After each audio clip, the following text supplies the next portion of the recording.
Right now, at this very moment, the world's largest military force is being systematically dismantled from the inside. Not by enemies, not by war, but by the man who commands it. Over the past 3 years, Xi Jinping has removed nearly every senior officer from China's highest military command, the Central Military Commission. We're talking about generals with decades of experience, combat veterans, and officers Xi himself handpicked and trusted. Some of them have been his friends since childhood.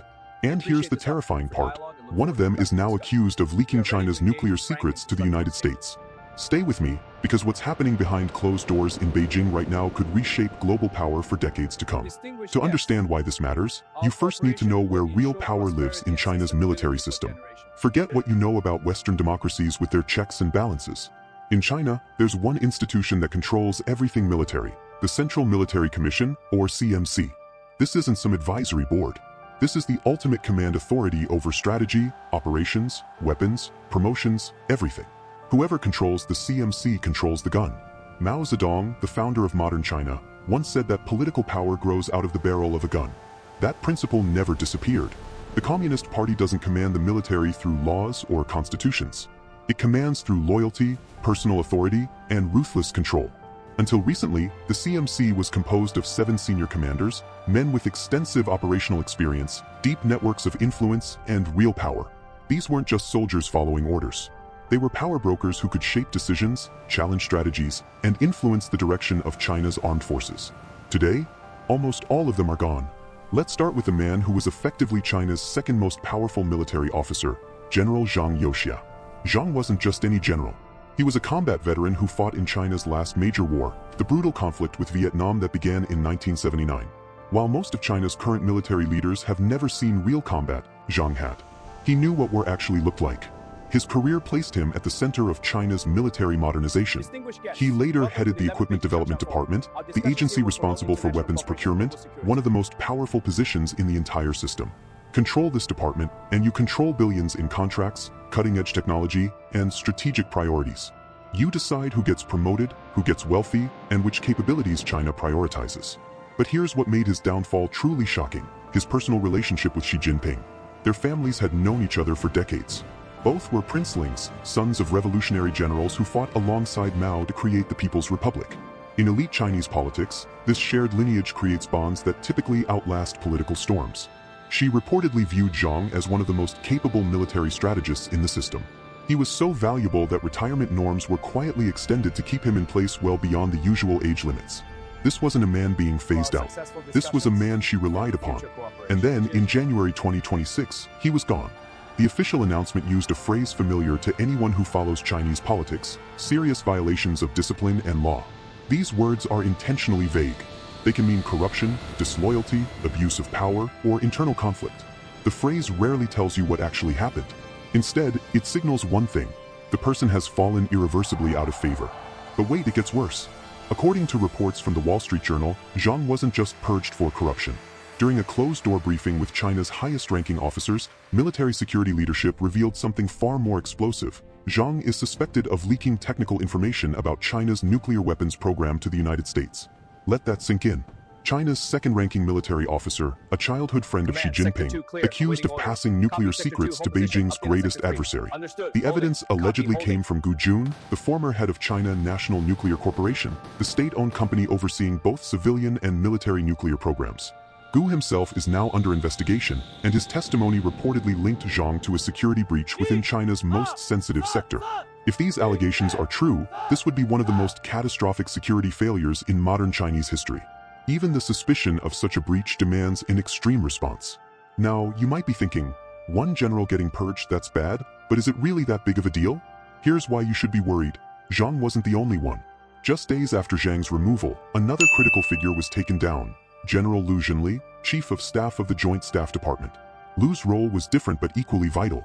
He oversaw the command and control architecture of the entire military, communications, intelligence integration, operational planning, surveillance, battlefield coordination.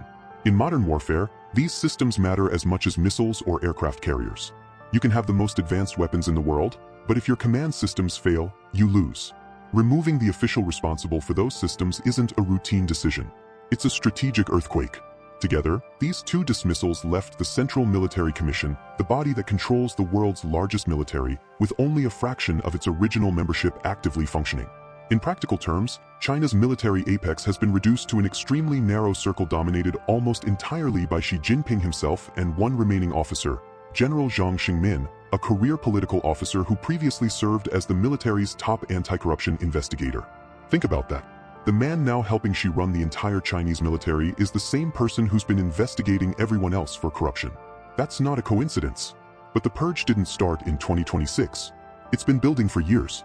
Since 2022, Xi has systematically removed defense ministers, rocket force commanders, theater command leaders, anyone with significant power.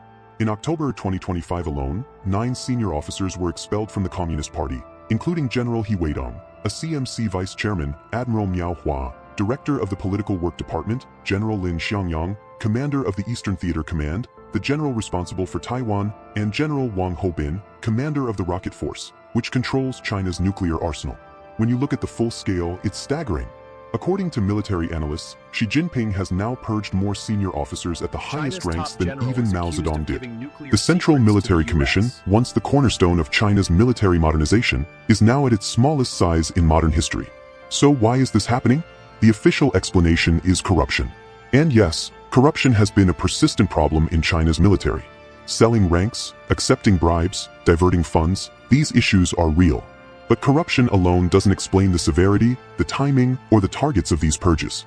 Think about it. The people being removed weren't outsiders. They were Xi's own appointees, his trusted allies, people he promoted into power. This points to something deeper: power and loyalty. The People's Liberation Army is the only institution in China with a historical record of challenging political leadership. It's formally subordinate to the Communist Party, but its size, organizational coherence, and control of force make it uniquely sensitive. Any perception of divided loyalty is intolerable to a leader seeking absolute authority.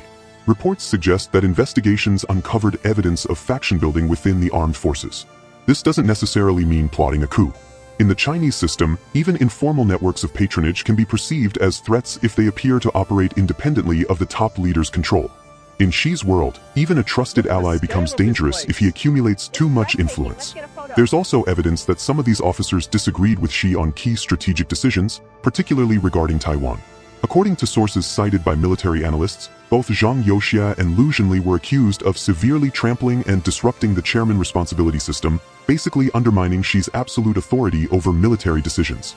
As one Chinese saying goes, there can never be two tigers on the same mountain. She can only tolerate so much dissent, even from figures with seemingly incontestable credentials. And this brings us to the elephant in the room: team. For years, US intelligence has been warning that Xi Jinping aims to have the Chinese military ready for a potential operation against Taiwan by 2027. That year marks the 100th anniversary of the People's Liberation Army and also the next Communist Party Congress, where she will likely seek an unprecedented fourth term as China's leader. The 2027 deadline doesn't necessarily mean invasion is planned for that year, but it means she wants the capability in place. The option to act if circumstances align. Launching an amphibious assault on Taiwan would be one of the most complex military operations in modern history. Taiwan's geography heavily favors defense. Its eastern coast is dominated by mountains and cliffs. The western plains, the most likely landing zones, are heavily fortified. Success would require flawless coordination, experienced leadership, honest assessments of risk, and commanders willing to tell Xi the truth about what's actually possible. That's precisely what these purges have undermined. A military stripped of seasoned professionals is less capable of providing candid advice. When careers depend on loyalty rather than competence, leaders tend to tell superiors what they want to hear. This dynamic has appeared throughout history, usually with disastrous results. Some analysts fear that excessive centralization increases the risk of miscalculation. With fewer independent voices at the top, decisions may be made faster but with less scrutiny. Optimistic assumptions may go unchallenged. Warning signs may be ignored. Others argue the opposite, that the current turmoil makes major military action less likely in the near term. Reorganizing top command takes time. Filling vacancies with trusted but inexperienced figures weakens operational readiness. Internal investigations distract from training and planning. Both interpretations may be correct at different timescales. So what does all this mean? In the short term, China's military is likely inward-focused, consumed by loyalty checks, personnel changes, and political consolidation. Officers are afraid. When senior commanders disappear without warning, fear spreads downward through the ranks. Decisions are delayed. Initiative declines. People focus on political survival rather than operational effectiveness. But in the medium term, once control is fully reasserted, the system may become more rigid and paradoxically more unpredictable. When decision-making depends on a single individual, errors carry greater consequences. There are fewer internal safeguards, fewer people willing to say no, fewer checks on impulsive decisions. This creates a system that may appear strong on the surface but is actually brittle underneath. Consider the nuclear dimension. If the allegations against Zhang Youxia are true, China's nuclear security has been catastrophically compromised. Even if they're not true, the mere suspicion reveals massive vulnerabilities within the system. Either way, she now faces a crisis of confidence in the very institutions responsible for China's most sensitive military capabilities. And here's the really concerning part. The only remaining senior officer on the Central Military Commission besides she himself is Zhang Xingmin, a career political officer with no combat experience and limited operational expertise. Who advises Xi on military strategy now? Who tells him when a plan won't work? Who provides the kind of honest, professional assessment that prevents disastrous miscalculations? This is what makes the current moment so dangerous. The world is now watching a silent transformation. No tanks are moving. No missiles are launching. But inside China's most powerful institution, the rules are fundamentally changing. The Central Military Commission is no longer a collective leadership body with diverse expertise and multiple perspectives. It's increasingly becoming an extension of one man's authority, a command structure where loyalty matters more than competence, where political reliability trumps operational capability. Recent military drills around Taiwan demonstrate this tension perfectly. In late December 2025, China conducted Justice Mission 2025, massive exercises simulating a full blockade of Taiwan, with warships, bombers, and fighter jets encircling the island. These drills were designed to test China's ability to seal off Taiwan's major ports and conduct simultaneous strikes on land and sea targets. But here's the question military analysts are asking. With so much leadership upheaval, who's actually planning these operations? Who's providing honest feedback on their feasibility? Who's telling Xi what could go wrong? The answer, increasingly, is no one.